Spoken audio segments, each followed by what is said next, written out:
Nicolas Jaar, worst to best. I've been wanting to do this video for so bloody long. I've wanted to talk about Nicolas Jaar at a proper full length in so bloody long, and this seems like the best opportunity to gush over his albums, his music, his discography, because he is really one of the most interesting and exciting and intriguing artists of our time, in my opinion. I believe that anyone that's aware of his music would agree with that statement too, so I don't feel totally alone in saying that.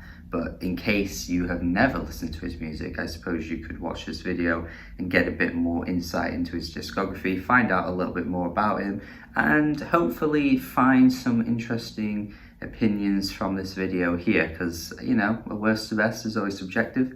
You might even watch this and think, nah man, you got this wrong. This is the worst ranking you could have done. Of course, it's all my opinion. Anyway, you may completely disagree, but I think it's important to note that this list is only going to focus solely on the Nicolas Jaar catalogue. Of course, he has different names, pseudonyms, he's done different projects. There's the Against All Logic work that he's put out, which I do like, by the way. I just wanted to focus solely on Nicolas Jaar, and also that Dark Side album, Psychic. I don't know if Dark Side ever went along, went further. I don't think they really did, but they should have, because that Psychic album is really, really good. In fact, I think it would rank the highest out of all of his side projects for me anyway, if I were to include it on this list, but still, that's high praise anyway. If you've never listened to that album, definitely go check it out. But we're going to focus on 6 albums here. There is the edits thing that he did. I think that's technically considered a compilation. And Nymphs, I've seen labeled as an album, and I've seen it labeled as a compilation, so I'm just gonna label it as an album. I'm gonna call it an album. I've seen it as both, so we're including it here. So we're gonna focus on 6 projects so far in his career.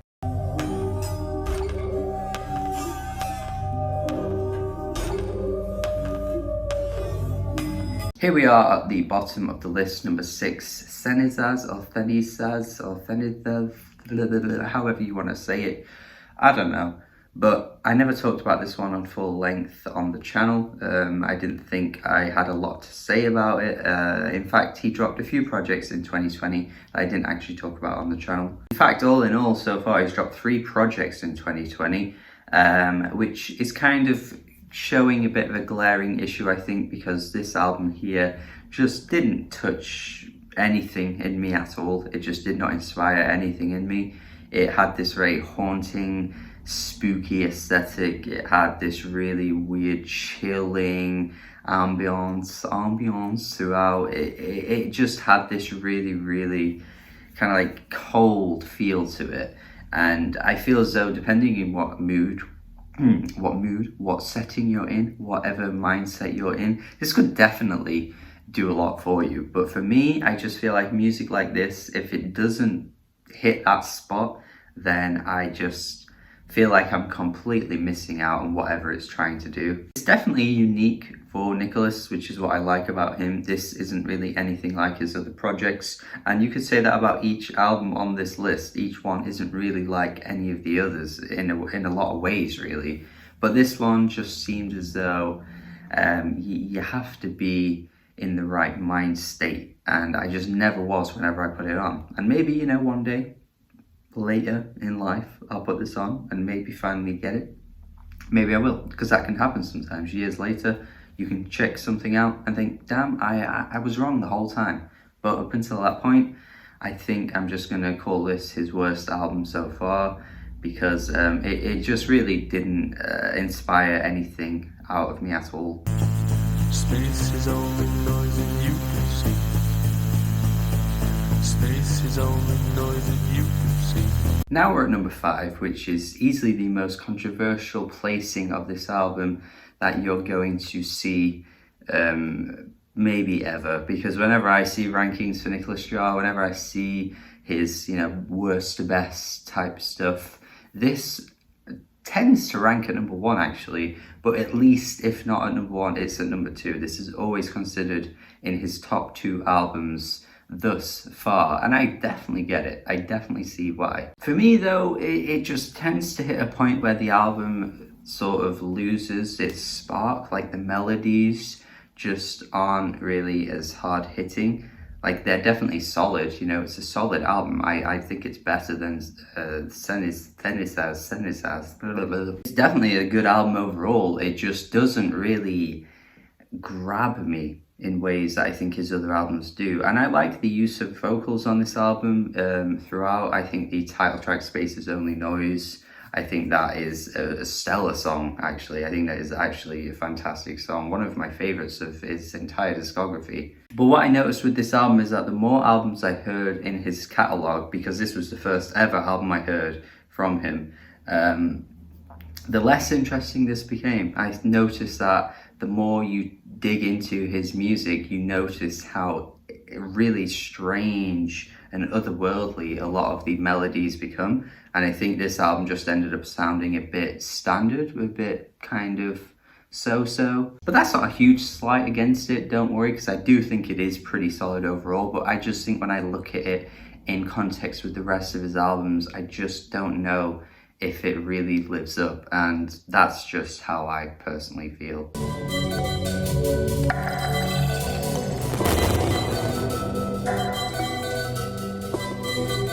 Next, at number 4, we have Telus, which also came out in 2020. There's been quite a few projects at this point in 2020 from this guy.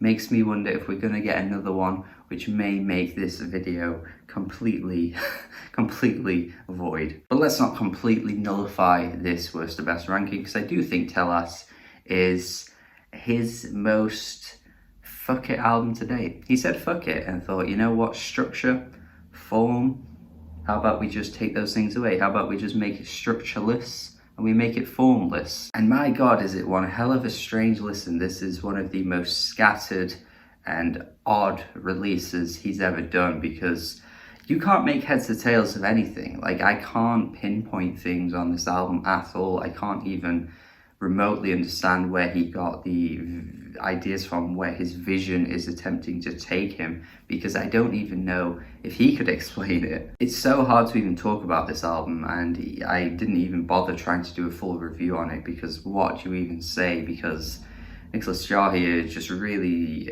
stepped up onto a new level and just really took his sound into a strange place. It makes me wonder where the hell he's going to go in the future, because I do think this is really cool to listen to, but I guess it could become very difficult to pinpoint anything if the rest of his music from now on just has this kind of like scattered, mishmash, disjointed feel to it, because the flow of this album is very, very disjointed, but I do think it is really, really cool.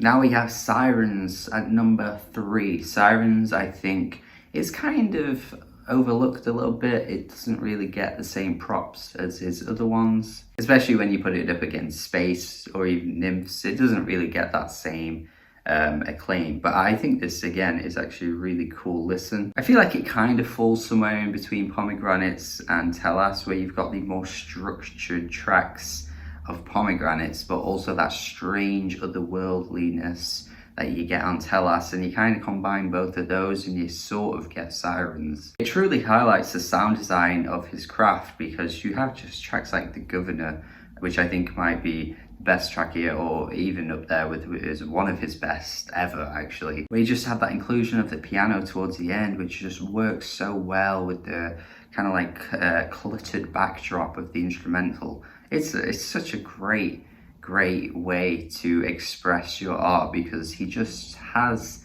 this uniqueness to it that you just wouldn't really find anywhere else. We've got the really interesting vocal incorporations on tracks like No, and then on History Lesson 2. No has this really like Latin flavored beat to it. It sounds great. It's got a great groove, but of course it's fractured and strange in the ways that only Nicolas Jaar would make it. Honestly, overall, I think it's a really good album. It ranks at number 3 mostly for the reasons I've just said, and the fact that I just think it has such a unique aesthetic to it that, again, I probably keep saying this, but Nicolas Jaar is the only man that could really do this.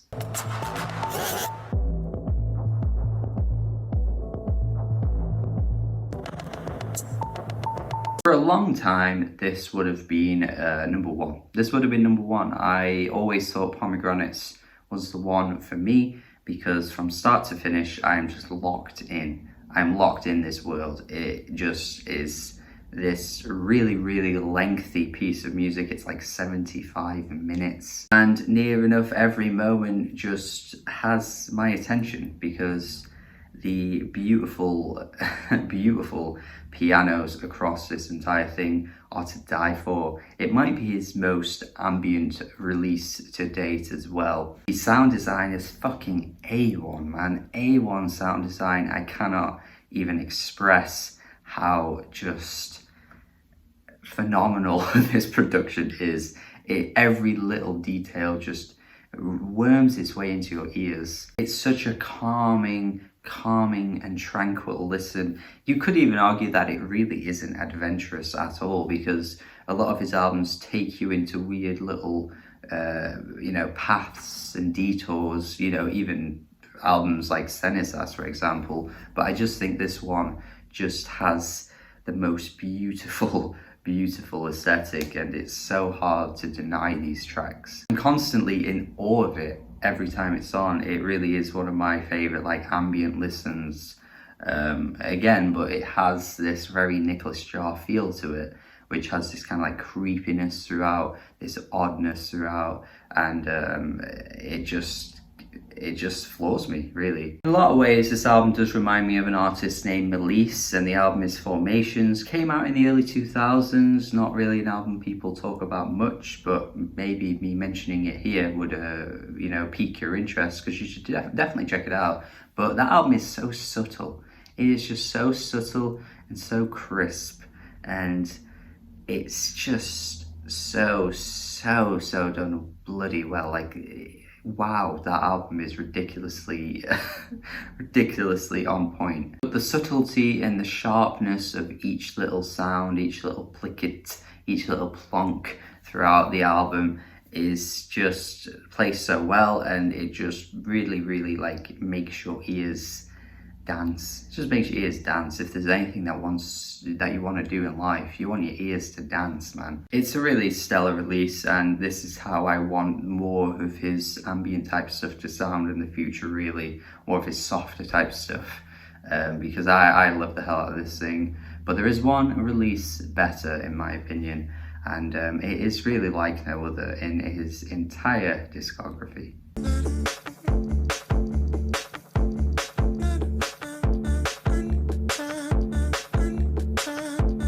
Of course, we are talking about Nymphs. Nymphs is my number one Nicolas Jaar release, and I hope it is yours too, because there are so many reasons as to why this is his best. First of all, even side by side with the Against All Logic stuff, this is easily the best house music we've ever heard come out of the Nicolas Jaar camp, because yeah, sure, they're good albums, but this one here takes it to a new level. The vocal samples are absolutely killer throughout on tracks like Why Didn't You Save Me, and particularly No one's looking at you. The way it repeats over and over again, the instrumental sounds brilliant as well. The track Fight, my god, the chopped up vocal samples, and then that beat comes through. Oh, that garage inspired beat. Holy shit, Nicolas, what are you doing? The opening track as well with the Don't Break My Love, Don't Break My Love, please. The production is near flawless as well on this track. Oh man.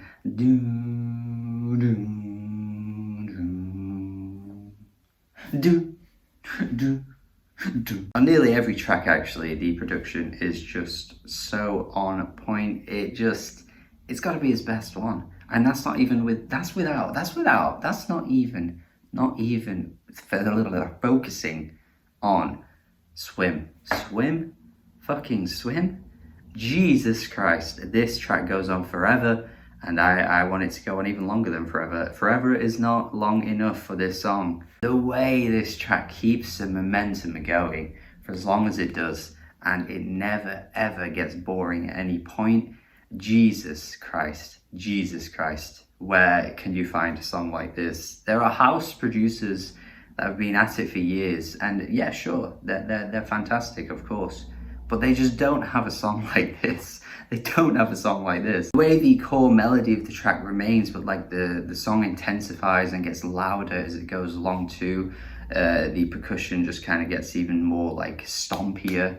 Oh god damn, what a track. Jesus Christ, what a track. I think this is his magnum opus throughout his entire discography. This one song is the peak. This is the peak. This is the best he's ever done. And it remains on the best album he's ever done too, which makes total sense. I absolutely adore this thing. I listen to it very regularly. Ever since I listened to it, actually, I still play it quite often because it just truly is a stellar release and my favorite in his entire discography. So yeah, I guess that is his worst to best, in my opinion. Hopefully you agree, and I'd love to see what you think in the comments as well, like where you ranking his albums, and where would you rank this album in particular? Would you rank everything completely different to me? Definitely need to know your thoughts in the comments. That would be really, really cool. Hopefully you enjoyed this video. More worst to bests on the way. Not anytime soon, but I do love doing these videos, but we'll keep this series going. Hopefully you enjoyed it. Let me know your thoughts in the comments. Have a good day. Subscribe if you haven't already. Hit the notification bell so you don't miss cool videos like this. And goodbye. Goodbye. Goodbye.